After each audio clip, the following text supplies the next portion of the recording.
Are your tomatoes looking a bit sad at this time? Perhaps with yellowing leaves, or the leaves curling? Do you have fruits that are refusing to ripen, or even worse, blackened bottoms? I'm sure you're not alone, but with a few simple checks, you can turn things around really quickly. So let's dive into what the problems might be, and more importantly, how to fix them.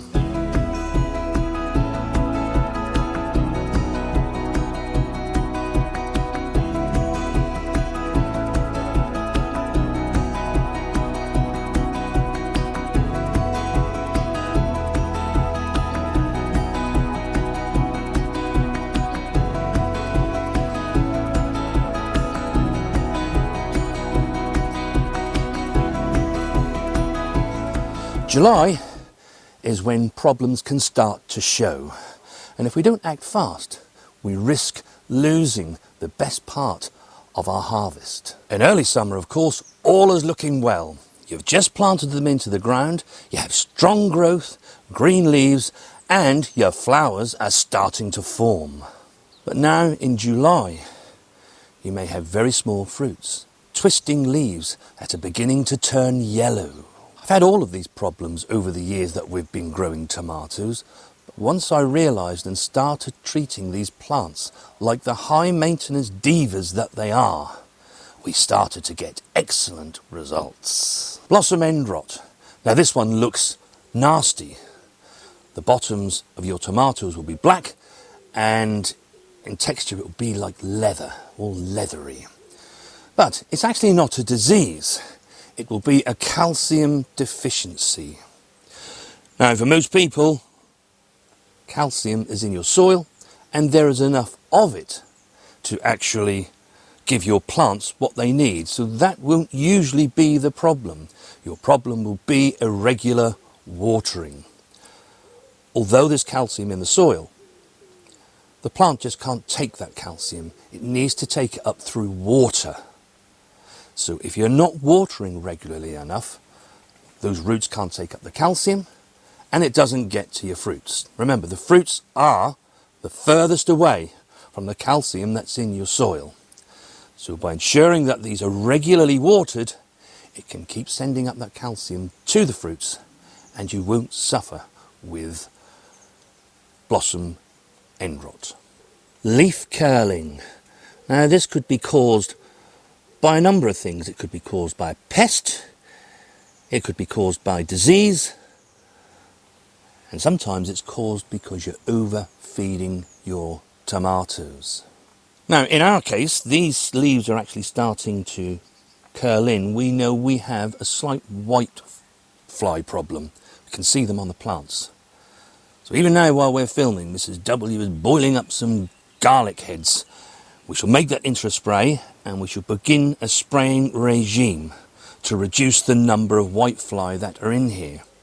Bizarrely enough, earlier on in the season, we had a lot of black fly problems, didn't we? We did. They seem to have changed colour. So now that we know what's the main cause of this, we can do something about it. If you can't see any pest problems, then ask yourself the question, how often am I feeding these plants? We feed ours once a week. On the weekend, they get a drop of feed in the water that we give them. They do not need feeding every single day and every time you water, because that can cause stress to the plant. It's getting far too much going all at the same time. And of course, it will also cause it to have lots of green, lush growth, rather than the things you want, which are these lovely tomatoes that are forming on here. Also, to help with any pests that you might have, of course, the flowers. Mrs. W has marigolds and calendula actually in this polytunnel. Absolutely beautiful flowers. They all bring in the beneficial predators, don't they? Do indeed. If you're a regular follower of our channel, you'll know about 6 or 7 weeks ago that I put out a video out there with our 8 top tips to grow your best tomatoes. And one of those was establishing a watering regime. Now, tomatoes hate change. They like things to happen regularly.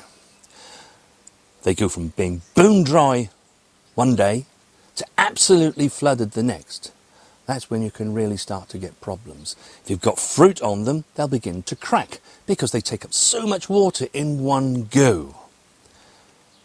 Of course, it can also affect your tomatoes with blossom end rot if you're not watering them regularly enough.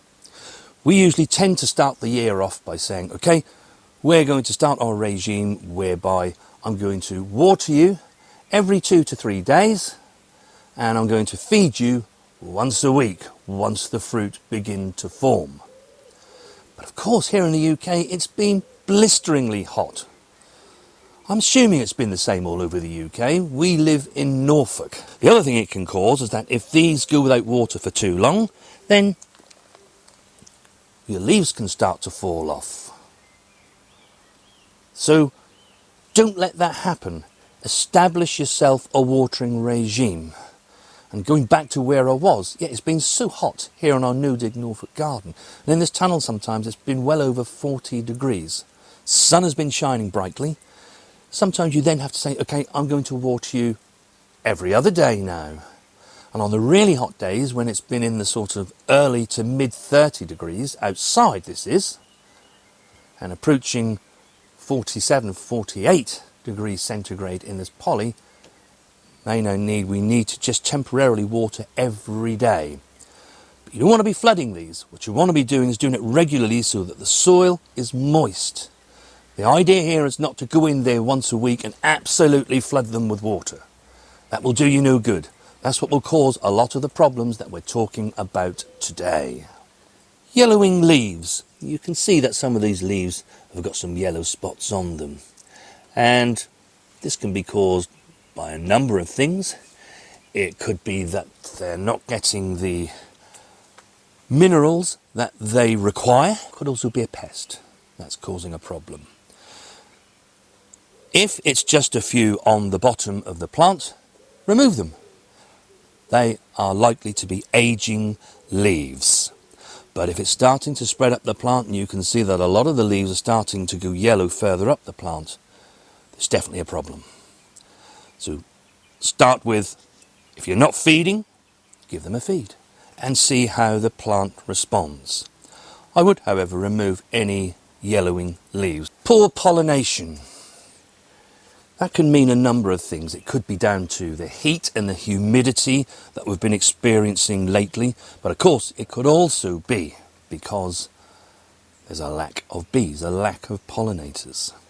If you're not seeing too many pollinators, just give them a shake. This mimics the bees. And then hopefully that will improve your fruit set. Also, during these days of really hot weather, make sure you keep on top of the side shoots, regularly removing them. You don't want this plant wasting its energy on those side shoots, because it will. It's putting energy to those as well. We want it to use all of its energy to produce these trusses and give us lovely tomatoes. I think it was either on the last video or the video before, can't quite remember, but you saw me defoliating these plants right at the very bottom. That's another thing. Ensure there is adequate ventilation.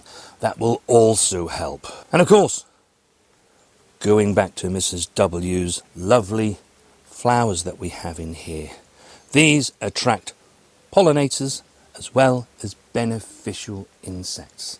And the more you can encourage into your undercover spaces to do the pollinating for you, the higher the chance you're going to get tomatoes on your trusses. Each of these problems is your plant trying to tell you what it needs. Don't see it as a negative. It's an opportunity for you to actually write the things that your plants need. When you know what to look for, you can get ahead of many of these problems and stop them ruining your crops. In a veg garden, I find that it's all about observation, balance, and let nature do the work for you. not harsh chemicals. For instance, myself and Mrs. W, we have a comfrey plant and we regularly make our own comfrey feed. This doesn't just save you money, but it has so much great nutrients in it just to feed these plants. I tell you, it makes them look amazing and you get wonderful harvests from your plants. Do let us know if you've observed any problems with your tomato plants, and more importantly, please do share what you do about them so that we can get this out to a wider gardening community. If you like this video, then do give us a like, and if you want to see more of what we do and you're not yet subscribed, then don't forget to hit that subscribe button. Last year, myself and Mrs. W had a feast of tomatoes, but we needed to find out which ones we liked the best in order that we could grow the ones this year that we really wanted to grow. If you want to find out exactly what those tomatoes were and the results of that, then watch this video next.